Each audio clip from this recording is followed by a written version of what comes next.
여인의 큰 믿음이란 제목으로 하나님 말씀 전가하겠습니다. 오늘 본문에 보면 한 여인이 나오는데 그녀는 너무 참 보잘것없고 무엇 하나 내세울 것 없는 정말 많은 이 핸디캡을 가지고 있고 참 나약하고 참 연약한 그런 여인입니다. 그 하찮은 여인이 그렇게 하찮게 취급을 받는 이유가 있습니다. 첫 번째 이유는 그녀는 편견과 멸시를 받던 이방인이었습니다.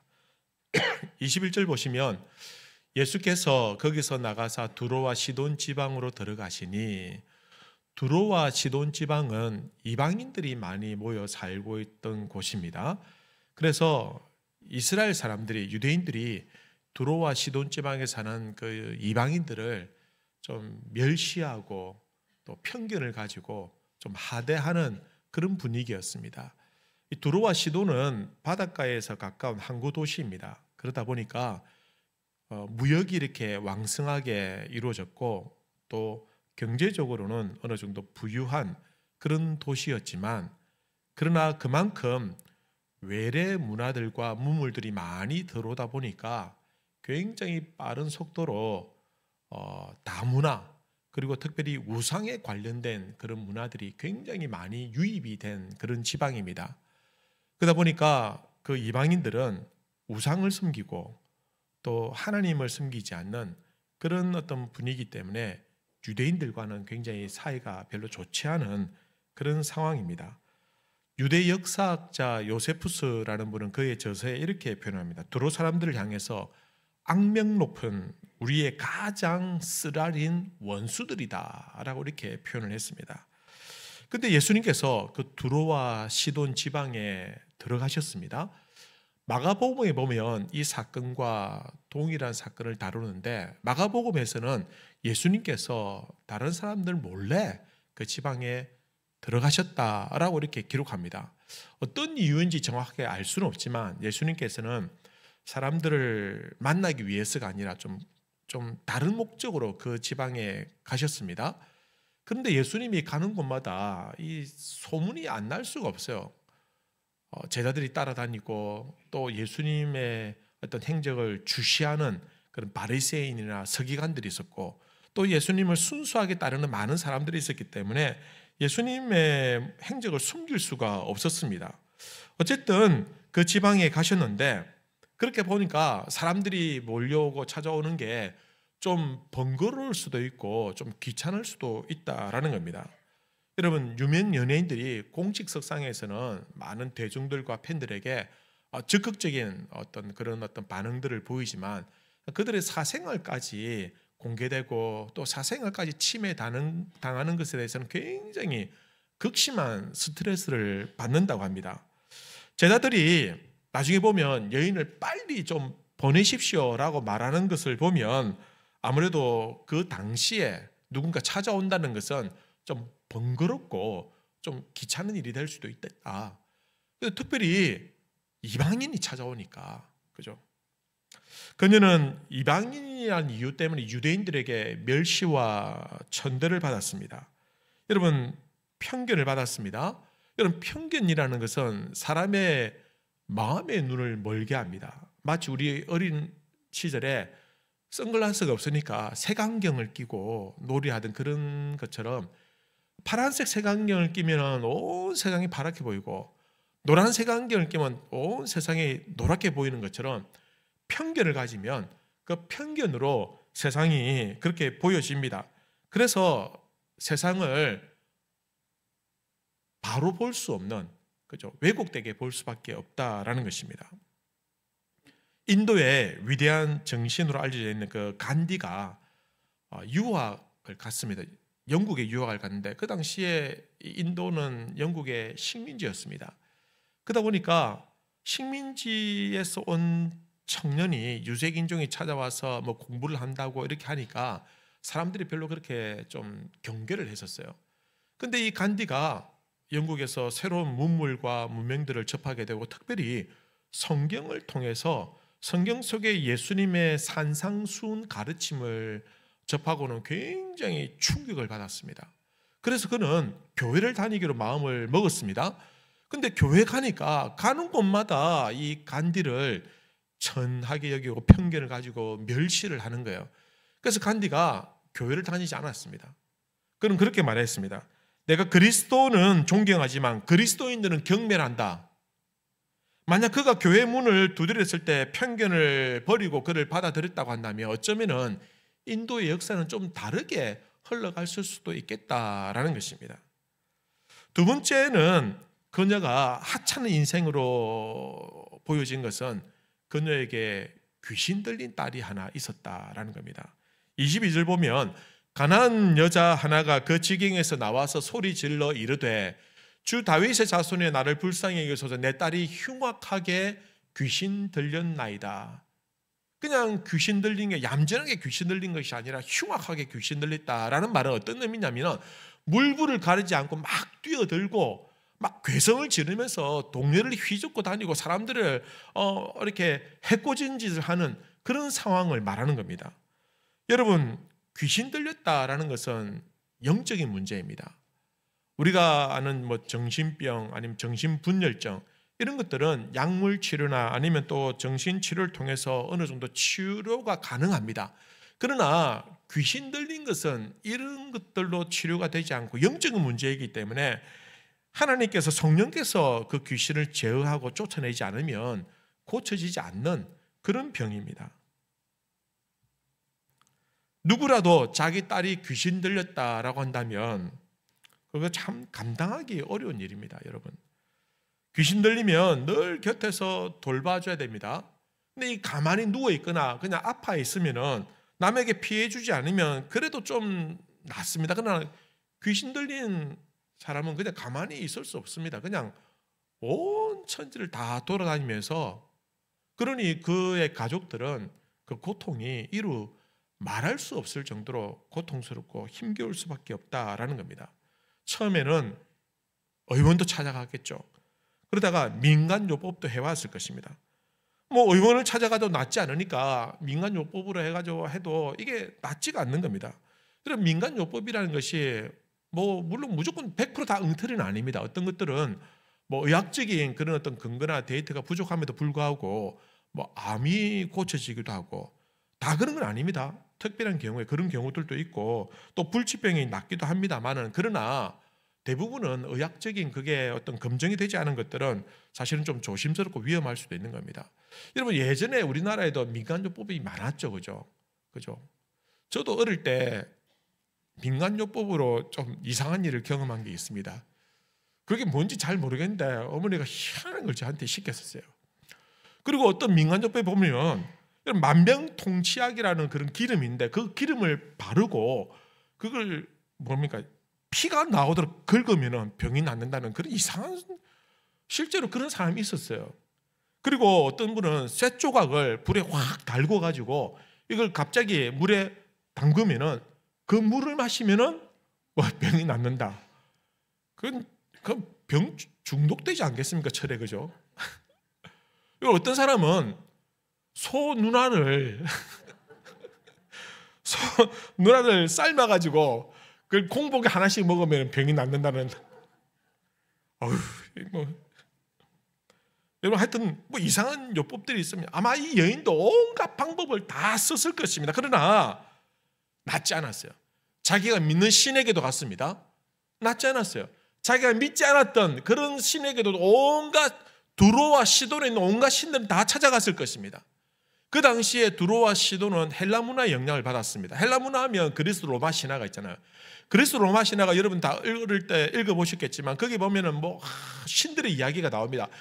천지가 신들에 의해 탄생되는 이야기, 우주 만물이 창조되는 이야기들, 그 다음에 영웅들에 대한 이야기들, 굉장히 재밌는 이야기들이 많은데, 근데 재밌는 것은 그게 왜 재밌냐면은 신들이 인간화되어 있었기 때문에 거기에 나오는 신들은 인간처럼 질투하고 시기하고 미워하고 사랑도 하고 또 죽이기도 하고 사람들을 괴롭히기도 하고 이런 이야기가 나오니까 사람들이 거기에 흥미를 갖는 겁니다.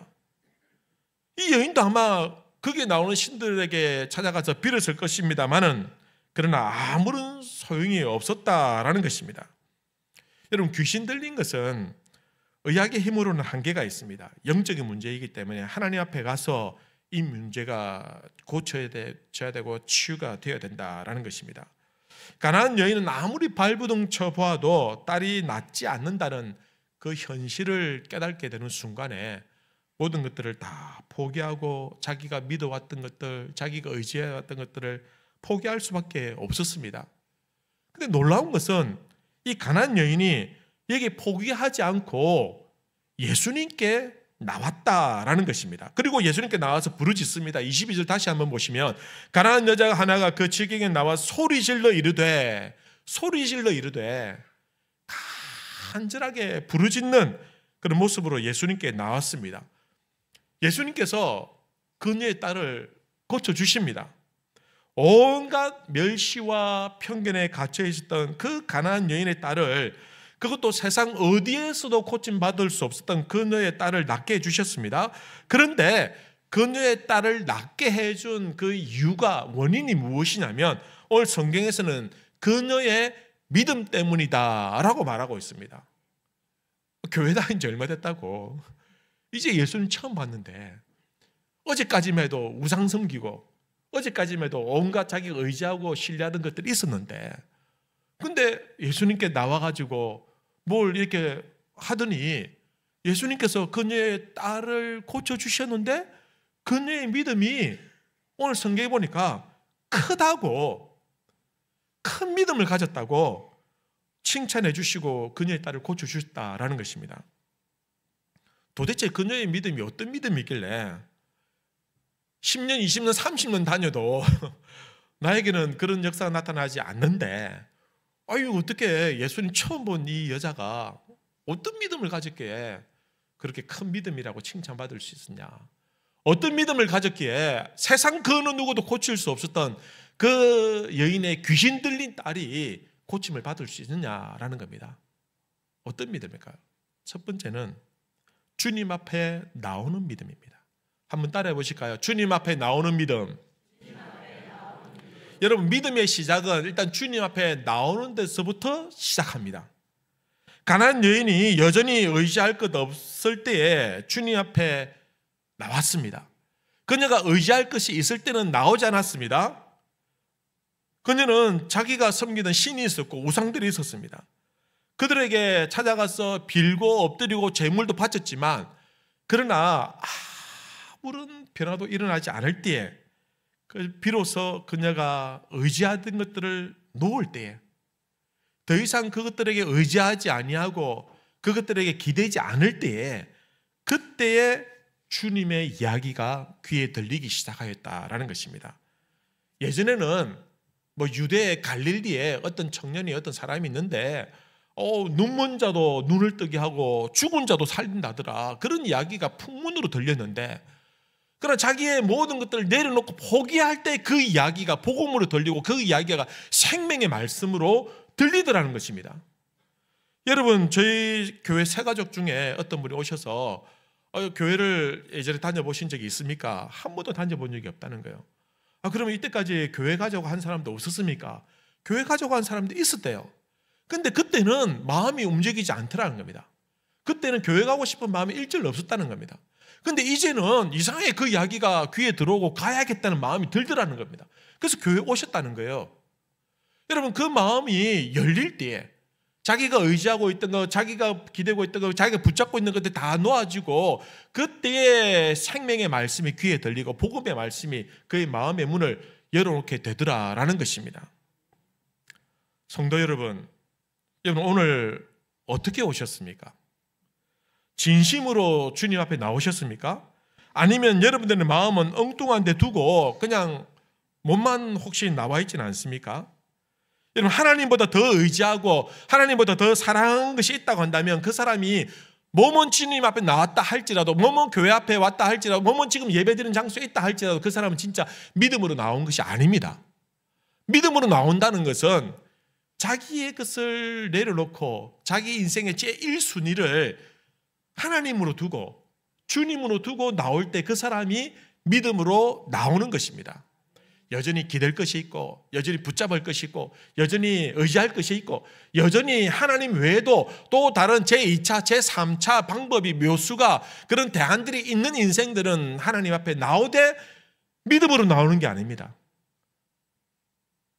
그냥 나오는 것이 아니라 믿음으로 나와야 되는데, 믿음으로 나오는 것은 나의 것들 다 내려놓고 주님만 붙들고 주님만 의지하고 나오는 것, 그것이 바로 믿음으로 나오는 것입니다. 여러분, 오늘 본문에 이 가난한 여인이 어떻게 나왔습니까? 다윗의 자손이여 나를 불쌍히 여기소서. 여러분, 여기서 예수님을 다윗의 자손이라고 표현하는 것은 어떤 의미냐면은 그의 족보를 알고 있다, 이런 의미가 아니라, 다윗의 자손이란 말은 다윗의 자손으로 오실 메시아 구세주를 의미하는 것입니다. 예수님을 구세주로 보는 겁니다. 예수님을 메시아로 보는 겁니다. 예수님을 나의 구원자로 고백할 때 다윗의 자손이여 라는 고백이 나오는 겁니다. 이 가난한 여인이 그냥 다윗의 자손이 아니라 예수님 당신은 나의 구세주가 되십니다, 나의 구원자가 되십니다 라는 믿음의 고백을 하고 있는 겁니다. 그렇게 주님 앞에 나올 때에 세상의 소리에 귀를 닫을 때에 하나님의 음성이 들리는 것입니다. 그렇게 나올 때에 세상의 것들에 눈을 가릴 때에 하나님의 말씀이 눈에 들어오는 것입니다. 인간의 생각이 끝날 때, 내 의지하는 것들이 내려놓을 때, 그때 비로소 하나님의 역사가 내 삶 속에서 시작되는 것입니다. 성도 여러분, 마음을 다해 믿음의 고백을 통해서 주님 앞에 겸손한 마음으로 세상의 것들을 의지하지 않고 주님만 의지하고 주님만 바라보고 주님 앞에 나오시는 주의 백성들 되시길 바랍니다. 믿음으로 나오시길 바랍니다. 믿음으로 나오셔야 됩니다. 믿음으로. 두 번째는 그녀의 믿음이 큰 믿음으로 칭찬받은 것은 시험을 이겨내는 믿음이었다라는 것입니다. 시험을 이겨냈다. 시험을 이겨냈다. 도대체 어떤 시험이에요? 예수님께서 오늘 본문에 그녀를 시험하셨어요. 첫 번째 시험은 예수님의 침묵을 이겨내는 것입니다. 여러분, 23절에 보면 예수는 한 말씀도 대답하지 아니하시니, 어쩔 때는 가만히 있는 병자에게 예수님께 직접 찾아가셔서 눈 만져주고 침 발라주고 고쳐주시고 이렇게 하셨는데, 어떤 때는 세리 그 마태가 일하고 있는데 직접 찾아가가지고 나를 따라오너라 이렇게까지 하셨는데, 지금 예수님 앞에 모든 거 포기하고 내려놓고 온 여인인데도 불구하고 그녀를 거들떠 보지도 않고 침묵하고 계시는 겁니다. 잘했다 잘했다, 내 너 기다렸다, 이게 아니라 부르짖으면서 찾아왔는데도 불구하고 다윗의 자손이라고 구세주로 고백하고 나온 여인임에도 불구하고 그녀에게 예수님께서는 침묵하셨다. 의도적으로 침묵하고 있습니다. 여러분, 우리가 처음 믿음 갖게 될 때 이런 시험을 경험할 때가 있습니다. 예수님을 믿고 참 예수님을 의지하고 내가 이제는 예수님 바라보고 살겠다, 내가 이제는 하나님 믿으면서 내 인생 새로운 소망을 가지고 내 인생 새롭게 시작하겠다라고 결심을 합니다. 작정을 합니다. 열심히 교회 다녀야지, 열심히 믿어야지. 그런데 막상 현실은 기대했던 것과는 달리 아무런 변화가 일어나지 않고 내 삶은 여전히 피곤하고 힘들고 나의 상황들은 조금도 나아지지 아니하는 그런 현실에 부딪히게 되면 사람들은 의심하게 되고 불안하게 되고, 내가 진짜 믿고 있는 게 맞는지, 내가 지금 진짜 하나님 살아계시다는 걸 내가 믿고 있는지, 아니면 내가 지금 대사기극에 휘말린 건 아닌지 이런 생각이 들게 되는 겁니다. 진짜 맞나? 내 믿음이 진짠가? 내가 열심히 믿고 봉사하고 했는데 죽어가지고 천국 없으면 어떻게 되냐? 그때 내가 누굴 따져야 될까? 여러분, 아무리 기도하고 하나님 앞에 엎드리고 말씀도 보고 예배도 드리고 봉사까지 했는데도 불구하고 정말 아무런 변화가 일어나지 않을 때, 여러분, 누구든지 마음이 힘들고 불안하게 되고 두려운 것입니다. 여러분, 가나안 여인이 예수님께 찾아왔지만 예수님 침묵하셨습니다. 어떻게 해야 될까요? 어떻게 해야 될까요? 내 인생에 아무런 변화가 일어나지 않을 때, 하나님 응답해 주지 않을 때 어떻게 해야 될까요? 여러분, 기다리셔야 됩니다. 기다려야 됩니다. 주님 말씀하실 때까지 주님을 향한 시선을 놓치지 않고 기다려야 됩니다. 응답하실 때까지, 하나님의 음성이 들릴 때까지 기다리셔야 됩니다.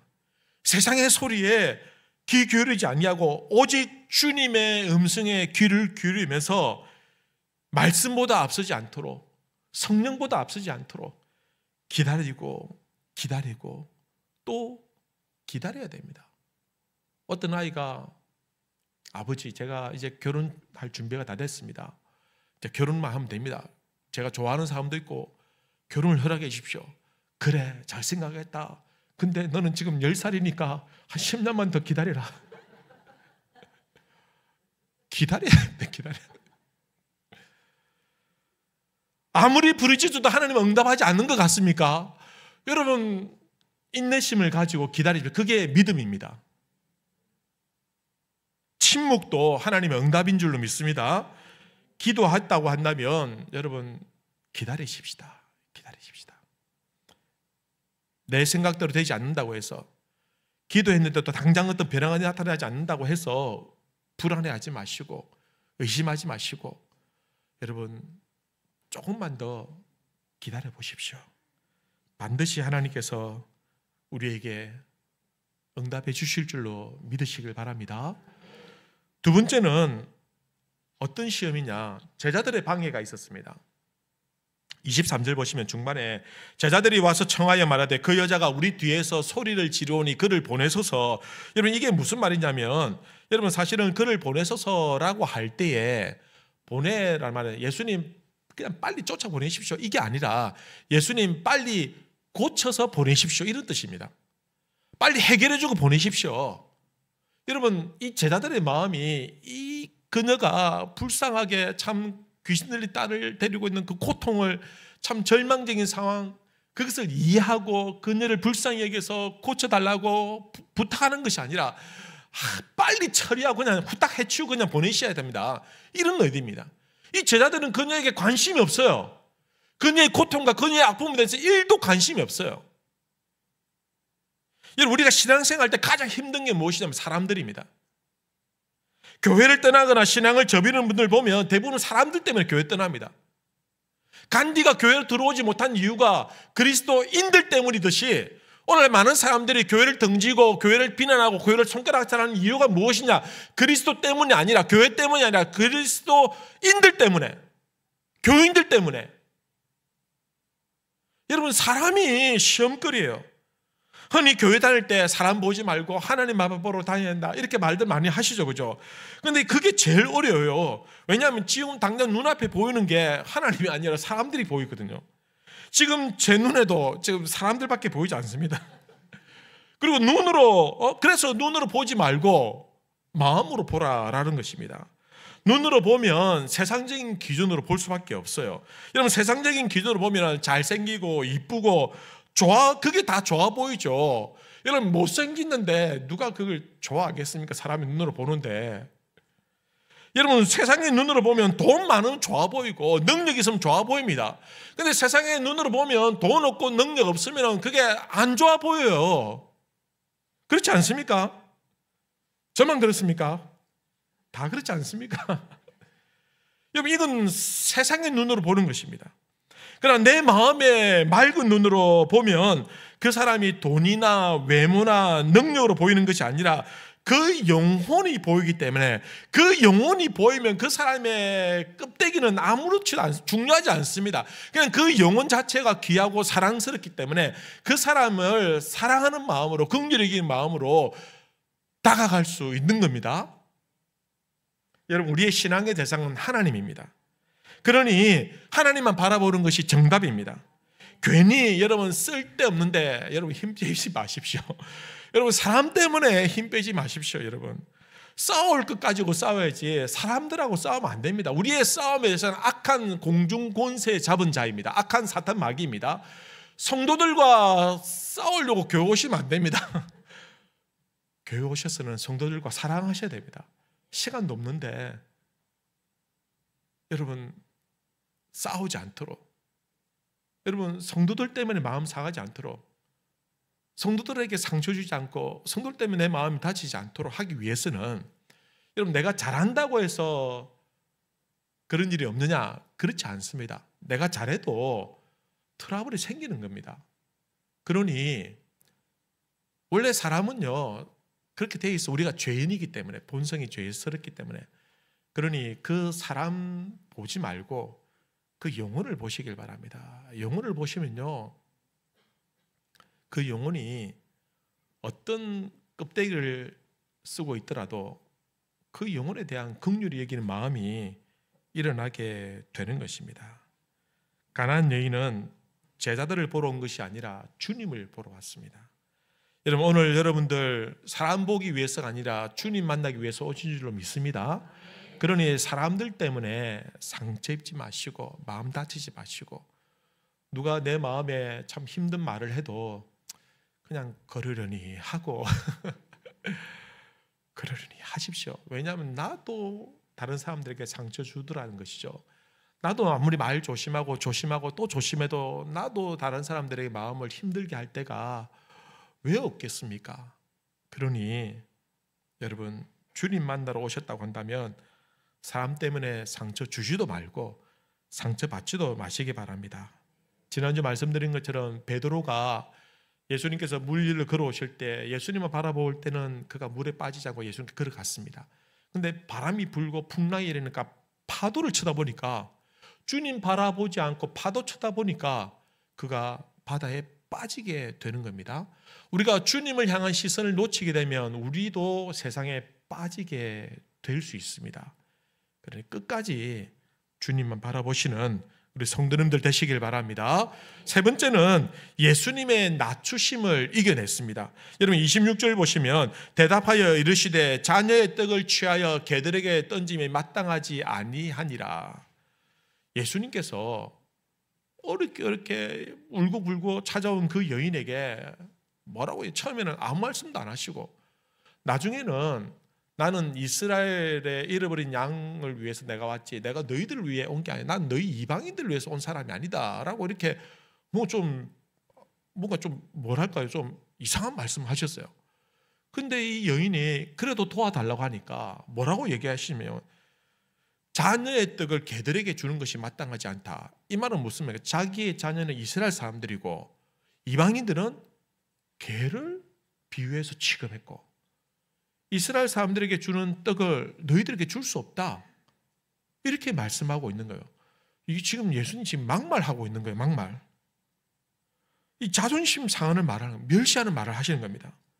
근데 놀라운 것은 이 여인이 뭐라고 얘기합니까? 27절에 보면 여자가 이르되 주여 옳소이다마는 개들도 제 주인의 상에서 떨어지는 부스러기를 먹나이다.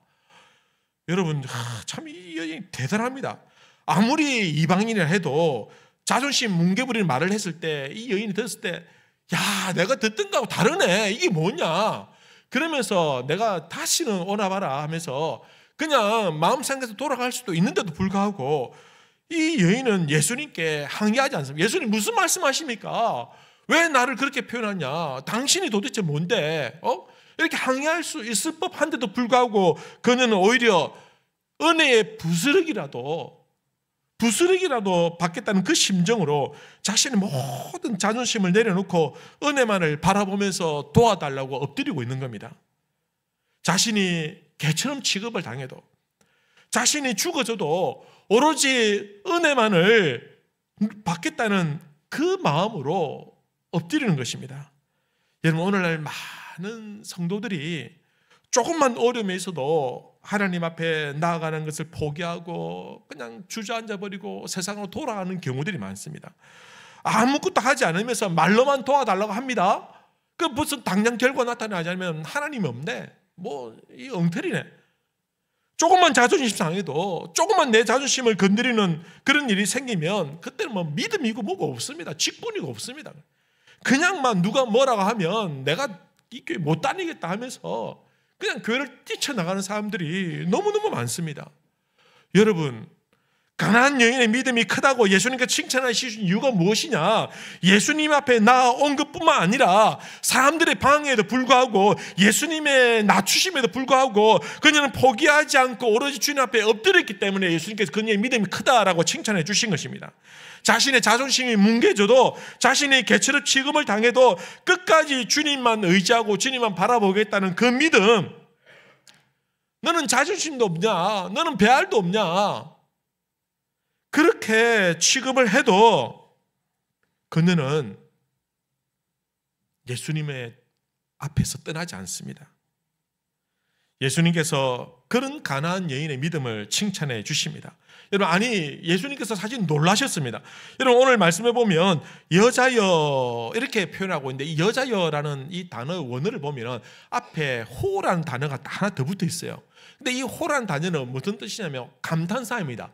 우리가 흔히 할 때 야, 와 이런 감탄사 있지 않습니까? 예수님께서 야 여자여, 와 너 대단하다. 예수님께서도 깜짝 놀라실 만한 그런 그녀의 믿음을 칭찬해 주고 있는 것입니다. 여러분, 우리의 믿음이 결정적으로 성장하지 못하는 이유가 무엇이냐면 내가 죽지 않기 때문입니다. 내가 여전히 살아있기 때문입니다. 내 자존심이 살아있고 내 의가 살아있고 내 생각과 내 고집이 살아있는 한 우리는 더 깊은 신앙으로 절대로 나아갈 수가 없어요. 여러분, 주님은 우리를 큰 믿음의 사람으로 세우기 위해서 우리가 죽어야 된다라고 말씀하십니다. 나는 죽고 그리스도가 살아야 된다는 것입니다. 그래서 우리에게 자기 십자가를 지라는 겁니다. 자기 십자가를 지라는 말은 무슨 말입니까? 죽으라는 말입니다.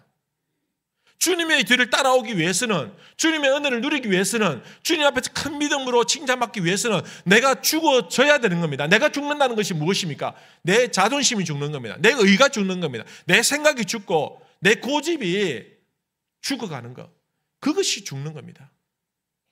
성도 여러분, 비록 보잘것없고 하잘것없고 사람들에게 멸시와 편견과 천대를 받던 그 가난한 여인, 특별히 참 귀신 들린 딸을 데리고 있는 그 여인, 그럼에도 불구하고 여러분, 그녀는 예수님 앞에서 큰 믿음의 사람으로 칭찬을 받았습니다.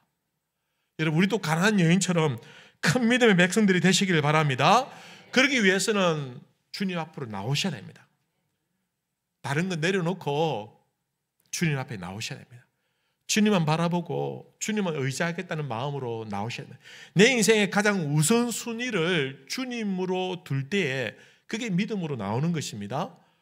여러분, 시험을 이겨내셔야 됩니다. 시험이 있습니다. 우리 인생에 사람들의 방해가 있고 또한 예수님의 오랜 침묵이 있을 수 있고 때로는 예수님이 나를 더 낮은 골짜기로 밀어버리는 그런 낮추심이 있다 할지라도 끝까지 포기하지 아니하고 오로지 주님의 그 은혜의 부스러기라도 먹겠다는 그 마음으로 나올 때에 우리 주님께서는 그 믿음을 크다고 칭찬해 주시고 가난한 여인의 그 귀신 딸린 딸을 고쳐주신 것처럼 우리 인생의 문제들, 우리의 고통스러운 문제들, 그 문제들을 해결해 주실 것입니다. 사랑하는 성도 여러분, 큰 믿음의 백성들 되시기를 우리 주님의 이름으로 기원합니다. 함께 기도하십시다. 이런 말씀을 생각하면서 한번 기도하십시다. 하나님, 나도 주님 앞에 나가기를